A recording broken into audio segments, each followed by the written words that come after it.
بسم الله الرحمن الرحيم.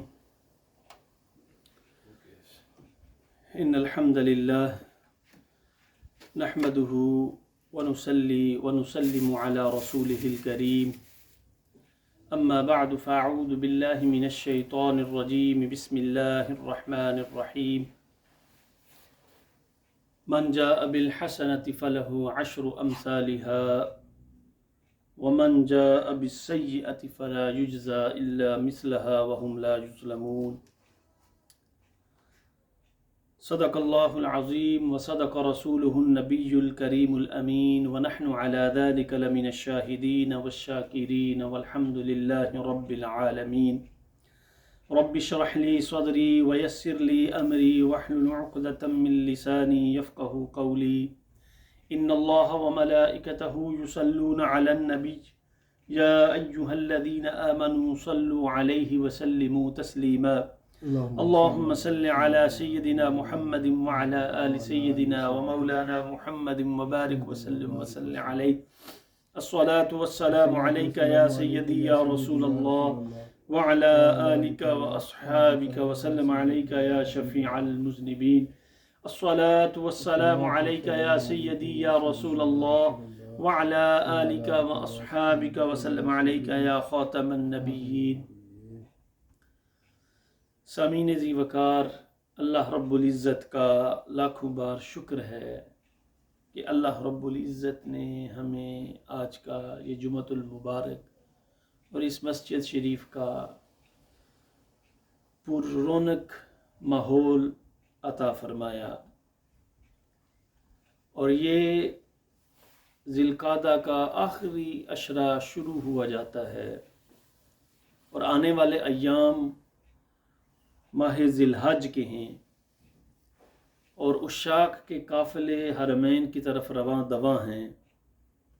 انتہائی خوش نصیب ہوتے ہیں وہ لوگ جنہیں اللہ رب العزت اپنے گھر کی زیارت کی سعادت نصیب کرتا ہے، اپنے گھر کا حج اس کی توفیق عطا فرماتا ہے۔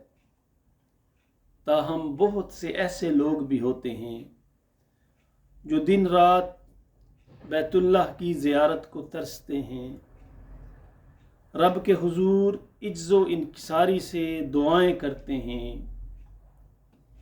ان کے سامنے اپنے آنکھوں سے آنسو بہاتے ہیں اللہ رب العزت کے سامنے۔ اور بہت سے ایسے لوگ بھی ہوتے ہیں جو بسا اوقات احساس کمتری کا شکار ہو جاتے ہیں کہ شاید اللہ رب العزت نے ہماری قسمت میں فقیری لکھی ہے، کاش اللہ رب العزت ہمیں بھی دولت، ہمیں بھی توفیق اور حالات ہمارے لیے بھی سازگار بناتا تو ہم بھی اللہ رب العزت کے اس مقدس گھر کی زیارت کے لیے حاضر ہوتے۔ حضرت سیدنا ابو کبشہ انماری رضی اللہ تعالی عنہ سے روایت ہے کہ آقا علیہ الصلوۃ والسلام نے اپنی امت کے ایسے لوگوں کے لیے بھی بے شمار ایسے اعمال کا ذکر کیا ہے کہ وہ گھر میں بیٹھے ہوئے مسجد میں حاضر ہو کر وہ اعمال کو سر انجام دیں تو اللہ رب العزت نے مقبول حج کا ثواب عطا فرماتا ہے۔ اللہ رب العزت انہیں پہاڑوں جتنا اجر عطا فرماتا ہے۔ صحابی فرماتے ہیں آقا علیہ الصلوۃ والسلام نے فرمایا انما الدنیا لاربعۃ نفر، کہ آقا علیہ الصلوۃ والسلام نے ارشاد فرمایا دنیا میں 4 قسم کے لوگ ہوتے ہیں۔ عبد رزقہ اللہ تعالی مالا وعلما، ایک وہ انسان ہوتا ہے کہ جس کو اللہ رب العزت مال بھی دیتا ہے اور اللہ رب العزت اسے علم بھی عطا کرتا ہے۔ فَهُوَ يَتَّقِي فِيهِ رَبَّهُ، تو وہ اپنے مال کے ذریعے اور اپنے علم کے ذریعے وہ اپنے مال کو خرچ کر کے اللہ رب العزت سے ڈرتا ہے، وہ اپنے مال کے ذریعے بھی اللہ سے ڈرتا ہے، اپنے علم کے ذریعے بھی وہ اللہ سے ڈرتا ہے۔ وَيَصِلُ فِيهِ رَحِمَهُ، اور اس مال کے ذریعے وہ صلہ رحمی کرتا ہے، اللہ کا قرب حاصل کرنے کی کوشش کرتا ہے. وَيَعْلَمُ لِلَّهِ فِيهِ، اور وہ اللہ رب العزت کے حقوق کو ادا کرتا ہے. تو آقا علیہ الصلوۃ والسلام نے فرمایا وہ خوش نصیب جس کو اللہ رب العزت نے علم بھی دیا، مال بھی دیا، اور دونوں چیزوں کے ساتھ وہ صلح رحمی اور اللہ کے حقوق کی ادائیگی میں جٹا ہوا ہے. فَهَذَا بِأَفْضَلِ الْمَنَازِلِ، تو اللہ فرماتا ہے اس کا درجہ میرے نزدیک سب سے اعلیٰ ہے. اور دوسری قسم وَعَبْدٍ رَزَقَهُ اللَّهُ عِلْمًا وَلَمْ يَرْزُقْهُ مَالًا، ایک دوسرا انسان بھی ہے کہ جس کو اللہ رب العزت نے علم تو عطا کیا ہے لیکن اسے دولت مند نہیں اللہ رب العزت نے بنایا. وہ گزشتہ نشست میں قرآن کریم کی آیہ مبارکہ تلاوت کی تھی نا. اللہ نے فرمایا وَهُوَ الَّذِي جَعَلَكُمْ خَلَائِفَ الْأَرْضِ وَرَفَعَ بَعْضَكُمْ فَوْقَ بَعْضٍ دَرَجَاتٍ لِيَبْلُوَكُمْ فِي مَا آتَاكُمْ، کہ اللہ نے انسان کے درجات بنا دیے ہیں. فرمایا یہ درجات اس لیے بنائے ہیں کہ تمہیں آزما سکوں. فرمایا دوسرا انسان وہ ہے کہ جس کو اللہ نے علم عطا کر دیا لیکن اس کے پاس مال نہیں ہے، تو وہ کیا کرتا ہے فَهُوَ صَادِقُ النِّيَّةِ، لیکن نیت اس کی بڑی صاف ہے، وہ نیت کا بڑا سچا ہے. يَقُولُ لَوْ أَنَّ لِي مَالًا لَعَمِلْتُ بِعَمَلٍ فُلَانٍ، تو وہ یہ کہتا ہے اللہ تو نے مجھے علم عطا کیا، اس علم کے ذریعے میں تیرے دین کی تبلیغ کر رہا ہوں، میں صلح رحمی سے کام لیتا ہوں، جہاں تک میرے علم کا تعلق ہے میں سر انجام دے رہا ہوں. اگر تم مجھے مال عطا کرتا تو اس نیک انسان کی طرح جس کا ذکر پہلے آقا علیہ الصلوۃ والسلام نے فرمایا، اس کے ذریعے بھی میں تیرے حقوق پورے کرتا اور تیری مخلوق کے حقوق کا خیال رکھتا. فَهُوَ خَالِصٌ صَادِقُ النِّيَّةِ، وہ نیت کا سچا ہے. تو آقا علیہ الصلوۃ والسلام نے فرمایا فَهُوَ بِنِيَّتِهِ فَأَجْرِهُمَا سَوَاءٌ، تو آقا علیہ الصلوۃ والسلام فرماتا ہے اس کی سچی نیت کی وجہ سے اللہ رب العزت پہلے شخص کی طرح اس کو اجر عطا کرے گا. پہلے شخص کی طرح جو مال بھی خرچ کرتا ہے، اللہ رب العزت کے حقوق کی بھی ادائیگی کرتا ہے اپنے مال کے ذریعے، لیکن دوسرا انسان وہ ہے کہ جس کے پاس صرف علم ہے، نیت کا سچا ہے. وہ کہتا ہے فلاں آدمی اللہ حج پہ چلا گیا، اگر میرے لیے حالات سازگار ہوتے تو میں بھی عطا کرتا. فَهُوَ صَادِقُ النِّيَّةِ، وہ نیت کا سچا ہے. تو آقا علیہ الصلوۃ والسلام نے فرمایا فَأَجْرُهُمَا سَوَاءٌ، اللہ رب العزت دونوں کو برابر اجر عطا کرے گا.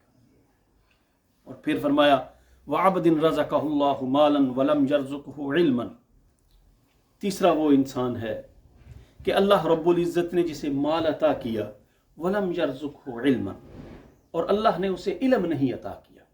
مال ہے لیکن علم نہیں ہے.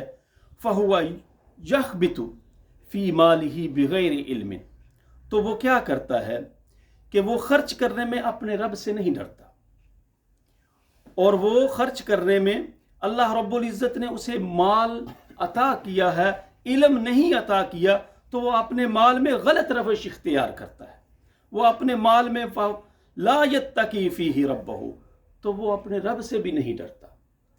یہ ہوتا ہے نا بعض اوقات انسان کے پاس مال آ جاتا ہے تو وہ جس کو کیا کہتے ہیں تکبر آ جاتا ہے. وہ اللہ نے فرمایا نا کہ جب انسان کو وَإِذَا مَسَّ الْإِنسَانُ ضُرٌّ دَعَا رَبَّهُ مُنِيبًا إِلَيْهِ ثُمَّ إِذَا خَوَّلَهُ نِعْمَةً مِّنْهُ نَسِيَ مَا كَانَ يَدْعُو إِلَيْهِ مِن قَبْلُ. تو جب انسان تنگی میں ہوتا ہے، تکلیف میں ہوتا ہے، وہ رب کو یاد کرتا ہے، اور اللہ فرماتا ہے جب وہ تنگی اس کی دور ہو جاتی ہے تو وہ پھر مجھے بھول جاتا ہے، اس کے اندر اکڑ آ جاتی ہے. اور جو نیک انسان ہوتا ہے جب اسے کوئی فضل ملتا ہے تو وہ کہتا ہے ھذا من فضل ربی، میرے پاس کچھ نہیں ہے، جو بھی مجھے عطا کیا گیا ہے وہ اللہ رب العزت کا محض فضل ہے جس کی وجہ سے مجھے عطا کیا. تو آقا علیہ الصلوۃ والسلام نے فرمایا تیسرا وہ ہے اللہ نے اسے مال دیا ہے لیکن علم نہیں دیا، تو وہ غلط روش میں چلا گیا، اس کے کمانے اور خرچ کرنے میں اللہ سے نہیں ڈرتا. وہ کہا تھا نا کہ اللہ اگر مال دے تو دل عثمان غنی جیسا دے. تو پھر فرمایا وہ اپنے مال سے وَلَمْ يَرْزُقْهُ مَالًا، تو وہ لوگوں کو بھی اس کا حقوق ادا نہیں کرتا. تو اللہ فرماتا ہے اس انسان کی کسی بھی نیکی کی مجھے کوئی ضرورت نہیں ہے. فَهُوَ يَقُولُ لَوْ أَنَّ لِي مَالًا لَعَمِلْتُ فِيهِ بِعَمَلٍ فُلَانٍ فَهُوَ بِنِيَّتِهِ، اور پھر وہ ایک اللہ نے مال دیا ہے، علم نہیں دیا، وہ یہ نیت کرتا ہے اگر فلاں مالدار جتنا مجھے مال ملے جو برے کاموں میں، جو غلط روش میں لگا ہوا ہے، تو میں بھی اس کی طرح کام کروں گا. اللہ فرماتا ہے اس کی بری نیت کی وجہ سے اللہ اسے بھی گناہ میں مبتلا کر دیتا ہے. من جاء بالحسنۃ فلہ عشر امثالها. اللہ رب العزت فرماتا ہے کہ جو لوگ ایک نیکی کریں گے اللہ رب العزت انہیں 10 نیکیوں کا اجر عطا کرے گا. اور جو لوگ بات چلی تھی کہ جو حج کے لیے قافلے جا رہے ہیں اور کچھ لوگوں کے پاس اسباب نہیں، توفیق نہیں، تو آقا علیہ الصلوۃ والسلام نے، اللہ رب العزت نے جہاں بھی ان کو مواقع عطا فرمائے. جاء الفقراء الى النبی صلی اللہ علیہ وسلم. کچھ مسکین لوگ آقا علیہ الصلوۃ والسلام کی بارگاہ میں حاضر ہوئے. فقالوا ذهب اہل الدثور من الاموال بالدرجات العلا. اللہ اکبر. یا رسول اللہ، جو مالدار لوگ ہیں نا وہ بڑے بڑے مقام پہ فائز ہو گئے ہیں. درجات العلا والنعیم المقیم. جنت بھی انہوں نے لے لی. یصلون کما نصلی. ہم بھی ایسے ہی نمازیں ادا کرتے ہیں جیسے وہ نمازیں ادا کرتے ہیں. اور پھر کیا؟ ویصومون کما نصوم. ہم بھی ویسے ہی روزے رکھتے ہیں جیسے وہ روزے رکھتے ہیں. آئے میرے آقا جانتے تھے نا ہر کوئی مالدار تو نہیں نہ ہو سکتا.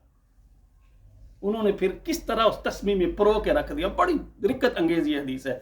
وَلَهُمْ فَضْلٌ مِّنْ أَمْوَالٍ.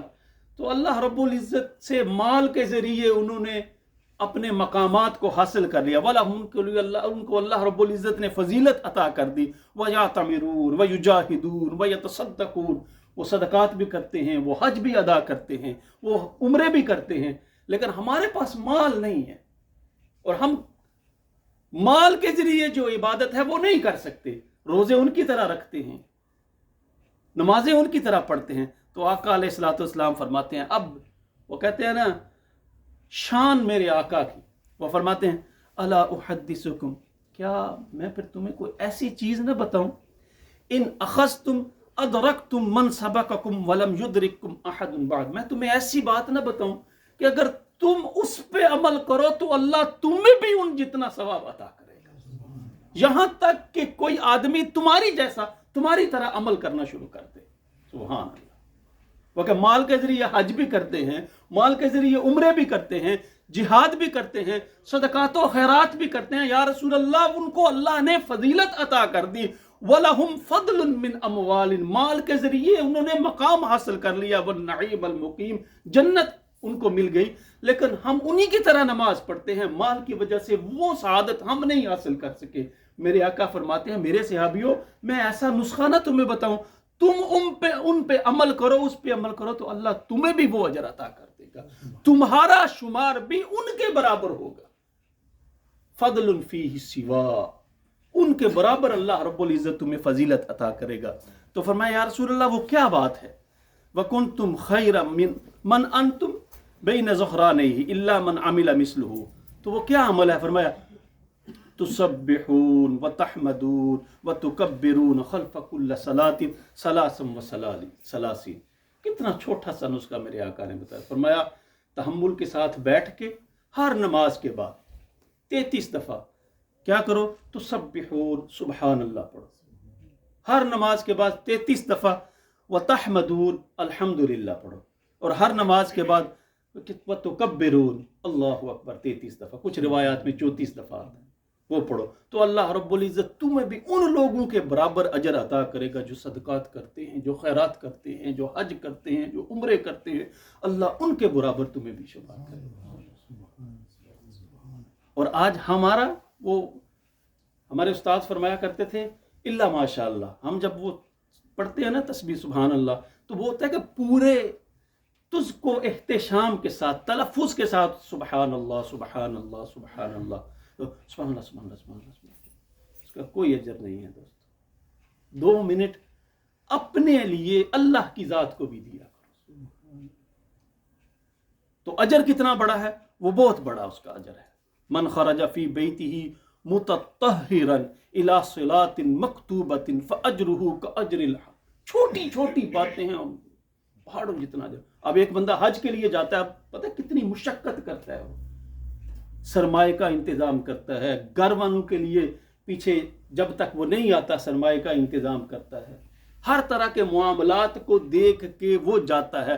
تو فرمایا من خرج فی بیتہ متطہرا الی صلاۃ مکتوبۃ، فرض نماز کے لیے آپ وضو کر کے گھر سے نکلتے ہیں، فاجرہ کاجر الحاج المحرم، تو وہ اس حاجی کی طرح اللہ اسے اجر عطا کرتا جو احرام باندھ کے حج کے لیے نکل رہا ہے۔ یہ آقا علیہ السلام کی امت میں ہونے کا شرف ہے کہ چھوٹی چھوٹی نیکیوں کا اللہ بڑا بڑا اجر عطا کرتا ہے۔ دعا ہے اللہ عمل کی توفیق عطا فرمائے۔ وآخر دعوانا ان الحمد للہ رب العالمین۔ سنتے ہیں، عطا فرما لیں انشاءاللہ العزیز۔ اگلی نشست میں اسی مضمون کو ہم جاری رکھیں گے۔ اللہ عمل کی توفیق عطا